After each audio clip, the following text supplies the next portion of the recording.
And the number one culprit is that you spooled your line incorrectly. And if you spool it incorrectly, what's going to happen is that you're going to be creating twists on your spool, which is going to end up in that rat nest that we just talked about. The second reason this happens is that most spinning reels are designed for lighter weight line, unless you're like talking about saltwater fishing. And when you go too heavy, like putting a 20-pound line on a 2500 reel, well, that line is simply too stiff to lay correctly on such a small spool. And what will happen is it actually just springs off the spool and it doesn't pack right. Now the question is, how do you know? Well, on just about every single spinning reel, it's going to tell you what it's rated for. So this one's going to be 4 pounds, you're going to get 170 yards.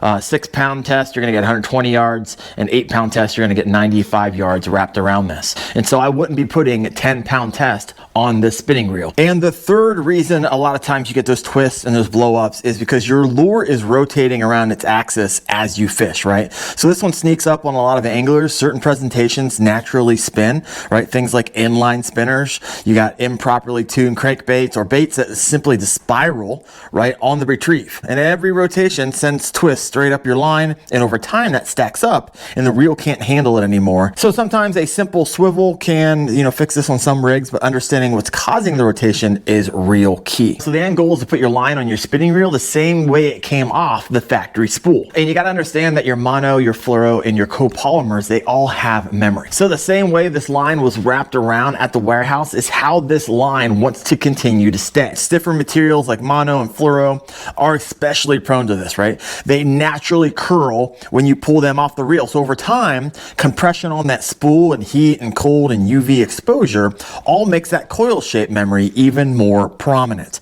So if you spool the line on the wrong way, you're literally adding twist with every single turn of the handle, which is going to lead to those line blowups, those loops, and that billowing effect that ruins your cast. And so people do all kinds of things to fix this, right? Some are going to do the old warm water trick, right? So people tell you they'll drop the spool in warm water. The idea is that the warm water relaxes the line and helps it take the shape of your spool. And some anglers swear by it, others see no difference. In my opinion, it barely matters because this only treats the symptom, not the root problem we're actually going to fix. Then you got a lot of people that will simply put like a pencil or a screwdriver or something and they'll pull line off this way. And if you're putting line on a bait caster, it works great because it goes straight from one spool to another in the same fashion. But it does not work well for spinning reels because the line is forced to twist 90 degrees as the bail wraps it around your spool. So if you spool your spinning reel in this way, that alone is probably causing your line twist and blow ups. Now you could get one of these, right? Line spoolers work. The math checks out, but I'm going to assume that you don't own one, and honestly, you don't need one. Now you might have heard of this. You just put the label side up and you're going to be good to go. And that's not always the case, right? It doesn't always work.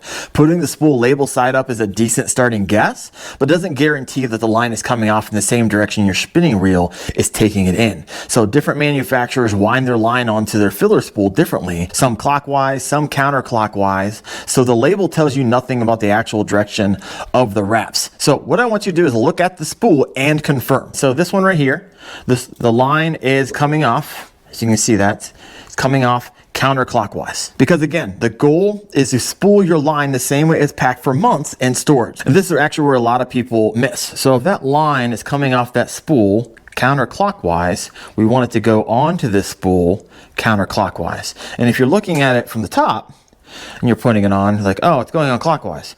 But that's not how you have to look at it. You got to point your spool and your rod toward that line. So it's coming off counterclockwise and it's going to be going on the spool the same way. And as you can see here, it's going on actually counterclockwise. You guys see that?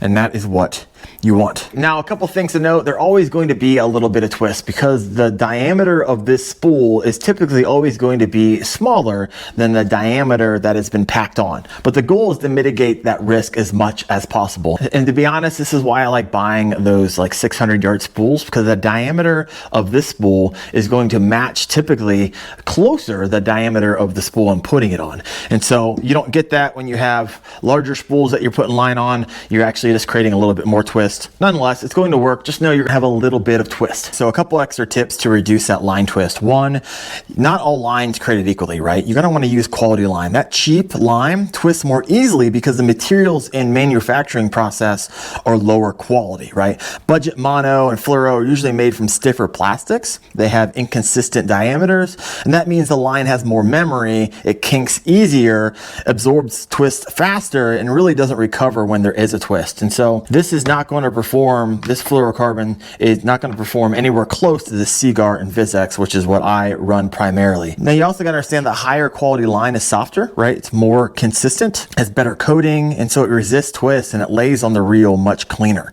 And so just got to remember, there's a reason it's cheaper, right? So if you can, spend a few extra dollars, right? It's worth it. The second thing you could do to reduce that line twist is to apply tension when spooling, right? You want to run the line through your rod guides, then apply a steady pressure with your fingers right next to that first guide.